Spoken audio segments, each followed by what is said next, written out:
4 seconds from engine sound to drop. The acoustic contact registers over the ocean. An operator shouts bearing coordinates across the exposed steel deck. Crew members rapidly crank the heavy aiming mechanisms of the 127mm Mark 12 gun. A sharp, metallic clank rings out. The breech slams shut behind a 25-kilogram shell. Physics dictate the strict rules of this engagement. Sound travels at 340 meters per second through sea air. By the time the radial engine roar reaches the sailors, the incoming Mitsubishi Zero has already moved. At 300 knots, the plane covers over 600 meters within that tiny 4-second window. The firing solution changes with every passing fraction of a second. Human reflexes cannot process the necessary mathematical vectors in time. The weapon itself possesses immense ballistic capability. It can hurl heavy explosives over ranges considered impossible by any anti-aircraft crew alive in 1918. The rifled barrel guarantees a precise flight path, but mechanical perfection means nothing on this deck. Target velocity simply exceeds the physical calculation speed of the human brain. The problem was time. That calculated delay in reaction time formed the operational foundation of Japanese naval aviation doctrine. Torpedo bombers approached the target at minimum altitude from multiple angles simultaneously. This specific strike geometry overloaded the processing capacity of defending anti-aircraft crews. Gunners tracking an incoming threat from one vector lose visual reference to threats closing from another. The operational philosophy was perfected over 4 years of combat missions in China before the attack on Pearl Harbor. In December 1941, this multi-vector approach destroyed a naval task force. Mitsubishi bombers executed low-level strikes against HMS Prince of Wales and HMS Repulse. The destruction of both capital ships left the British fleet without heavy artillery vessels in the Far East Theater in just 2 hours. The tactical model succeeded because defending ships could not generate accurate fire density across multiple bearings. British and American gun crews shared the same physical limitations when facing a synchronous strike. The success of Japanese tactics turned the waters off Guadalcanal into a testing ground for grim misstatistics. American gunners stood next to red-hot barrels, laying down a dense barrage. Ship after ship sank into the depths of Iron Bottom Sound throughout the naval campaign of 1942. The anti-aircraft crews were well trained. They maintained fire discipline while their own decks burned beneath them. But discipline could not alter the physics of interception. A gunner fixed the target altitude. He aligned the horizontal azimuth and pressed the firing pedal. Glowing tracers punched through the sky, but they only intersected empty air trailing far behind the Japanese aircraft. Flashes of explosive shrapnel bursts illuminated the dark void high above the burning cruisers. The failure stemmed entirely from the lead error. Shooting at the current visual coordinates guaranteed a miss. A calculated lead point was required. An attacking aircraft approached at a closing speed of 300 knots. It shifted its position during the flight time of a standard 5-inch anti-aircraft shell. 90 meters of empty space separated the expanding shrapnel cloud from the actual position of the bomber. The target simply outran the ballistic trajectory of the steel projectiles.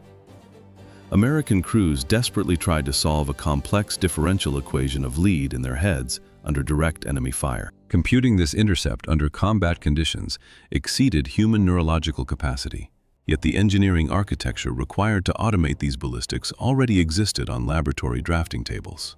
Navy bureaus concurrently designed 2 distinct physical components to close the targeting loop. The Mark 37 director relied on analog computers utilizing intricate assemblies of machined metal gears and cams to resolve complex differential equations in real time. Simultaneously, ordnance laboratories developed the proximity fuse, embedding a miniaturized radio transceiver into the projectile to emit continuous electromagnetic waves. These hardware pieces formed a single integrated firing circuit that bypassed the necessity for direct physical impacts. Naval Command already approved the foundational blueprints. However, the sailors stationed across the dark waters of Iron Bottom Sound still died attempting to calculate precise trigonometric lead angles manually. During the desperate engagements of 1942, this theoretical machinery offered no physical protection against incoming aviation. Fleet-wide deployment of these mechanical upgrades remained exactly 12 months away. By 1944, those scattered blueprints merged into a physical defensive architecture. Machines finally took over the geometry of survival. 1,300 kilograms of bronze and steel formed the Mark 1A analog computer. It anchored the Mark 37 fire control director. A continuous metallic clicking and a low hum resonated from the spinning drives. Operators entered the incoming target speed and bearing. Thousands of interlocking gears, cams, and differential drives physically rotated inside the heavy metal casing. They locked onto the calculated firing solution. This massive mechanical apparatus solved four-dimensional ballistics in real time. Today, a silicon microchip handles these exact equations. The internal hardware directly factored in the pitch and roll of the vessel. It also calculated the physical derivation of the spinning shell. The computer processed the expected muzzle velocity, the local wind drift, and the flight time. These mechanical outputs flowed through thick cables down to the 5-inch 38 caliber gun mounts. Anti-aircraft defense shifted from desperate human guesswork into an unbroken stream of physical data. The mechanical director continuously corrected the heavy turret elevation, freeing the crew from the math. The director aimed the guns. Flawless math demanded human force. A loader heaves a 25-kilogram shell onto the tray, while the destroyer executes a violent turn. An automatic rammer drives the munition inward. The sliding wedge breech block snaps shut with a heavy metallic crack. The Mark 12 5-inch 38 caliber gun fires. The projectile exits at 790 meters per second. It happened every 3 seconds. At 22 rounds per minute, crews manually forced over 1 metric ton of steel through a twin mount every 60 seconds. Ingrained reflexes entirely replaced conscious thought due to severe time deficits. But even at 22 rounds per minute, a direct strike against a maneuvering fighter remained a statistical anomaly. The fleet required a new solution. A projectile no longer needed to collide with an airframe to guarantee its destruction. Previously, anti-aircraft crews relied on direct physical impacts or perfectly calculated mechanical timers. Now, the VT proximity fuse allowed the ammunition to make its own detonation decisions. The projectile cleared the gun muzzle. A miniaturized radio transmitter and receiver inside the nose cone immediately broadcasted invisible concentric waves into the surrounding airspace. These radio frequencies bounced off the approaching metal hull. The internal receiver caught the returning signal. Automatic detonation followed precisely at the optimal distance. To achieve this sequence, the engineering had to defy extreme kinetic stress. Delicate glass vacuum tubes inside the casing survived 20,000 Gs of acceleration while grinding through the rifled barrel. The mechanism created a controlled lethal radius. Anti-aircraft fire shifted from precise sniper mechanics to generating an unavoidable fragmentation zone. The shell just had to pass close. That perfect matrix of calculations and radio waves faced a threat breaking the core logic of air defense. The incoming pilot had already accepted death. He introduced a fatal error into the tracking algorithms. On October 25, 1944, the escort carrier USS St. Lo burned in Leyte Gulf. The task unit, Taffy 3, watched the flames. A suicide aircraft struck a hole that could not physically survive a single impact. In 10 months, these specialized units inflicted heavier casualties on the fleet than all previous Japanese aviation combined. Computers assumed the enemy would evade. Removing self-preservation bypassed the mathematical predictions. The synchronized network of gun directors and proximity fuses absorbed a continuous stress test. Crews pushed the physical limits of their hardware. The catastrophe at Leyte Gulf proved the new threat was real. forcing the fleet to test its defenses against a massed strike. A radar operator stares at a glowing screen showing 80 incoming contacts, 80 kilometers from the Okinawa beachhead. On April 16, 1945, the destroyer USS Laffey sits alone at Radar Picket Station Number 1. This distance of 80 kilometers represents the minimum viable range to intercept high-speed targets before they reach the main fleet. For 80 minutes, the vessel endures 22 separate attack waves, consisting of both conventional bombers and suicide aircraft. The training worked. The engagement removes human hesitation, replacing it with the continuous rhythm of heavy machinery. Inside the mounts, crews feed 25-kilogram shells into the breeches of the 127mm guns. The Mark 37 director acquires an incoming target, calculates the required lead, and transmits the firing solution. The heavy steel turret rotates onto the exact predicted bearing before the officer even issues a verbal command. The steel deck vibrates beneath the crew's feet as all 5-inch mounts fire a simultaneous broadside. Proximity fuses detonate lethal shrapnel clouds at distances that were unattainable just 3 years prior. Men kept loading.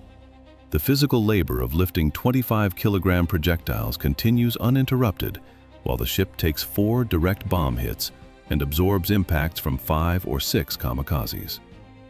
The director maintains its lock on approaching aircraft through the thick smoke and explosions. USS Laffey absorbs the critical damage, but the battered vessel remains afloat. 32 dead sailors and structural damage sufficient to sink 3 destroyers define the survival equation. We expect an emotional display of heroism from the crew. Instead, we find the cold reality of monotonous, mechanized labor. The crew becomes a biological extension of the defensive hardware. The physical exertion remains extreme. A 55-pound projectile translates to 25 kilograms of dead weight. Gunners haul this mass during a continuous cycle of violence. They load the shell, track the incoming target, and fire. The heavy metallic clang of the 127mm gun breech pierces through deafening explosions. This physical process repeats endlessly, while the vessel violently shudders from direct impacts. The hardware entirely ignores the burning destruction of the upper decks. Radar tracking demands constant mathematical updates to intercept fast targets. The computing mechanisms maintain a steady rhythm through the chaos. The Mark 37 director continues outputting precise fire control solutions, regardless of severe hull damage. The continuous tracking data from the Mark 37 directors forced the Japanese High Command to recalculate their loss statistics. The only tactical response to this integrated defense network was entirely primitive. It required a drastic increase in suicide aircraft merely to saturate the radar screens. Imperial Navy analysts concluded that the operational attrition rate had become unsustainable. The strike equation demanded a precise number of airframes to breach the outer screen. Another fraction had to survive the approach vector, leaving a final percentage to achieve terminal impact. However, the synchronized combination of 127mm guns, variable time fuses, and automated fire control directors collapsed this theoretical formula. The required aircraft volume to penetrate the engagement zone exceeded the physical reserves of the Japanese aviation industry. During the Okinawa offensive, this defensive barrier destroyed over 1,900 deployed aircraft. Recognizing their inability to reach the primary fleet carriers, Japanese operational planners shifted their main strike priority toward the isolated radar picket destroyers. The kamikaze doctrine shattered against older hardware. In 1934, the 5-inch 38-caliber gun was just standard naval artillery. A decade later, it anchored an inescapable radar grid. Integration took 10 years. The delay proved fatal. During the first 2 years of the Pacific Campaign, this technological gap cost the Navy heavily. The Japanese fleet dominated early engagements. They exploited incomplete radar coverage. They built their entire strategy around this vulnerability. It was temporary. Ordnance bureaus finally aligned the guns with target tracking electronics and proximity fuses. By 1944, the tactical window for the Japanese fleet closed completely. At the radar picket stations off Okinawa, gunners physically closed this newly engineered loop. A loader hoisted a 25-kilogram steel shell. His muscles strained under the cold weight. This manual labor fed an integrated network that engineers finally perfected in 1944. The defense network demanded a strict distribution of roles. The 5-inch gun was the mechanical tool. The Mark 37 director supplied the electronic calculation. The proximity fuse delivered the chemical detonation. The heavy steel turret rotated toward incoming targets. Deep inside the hull, the analog computer plotted the precise intercept trajectory.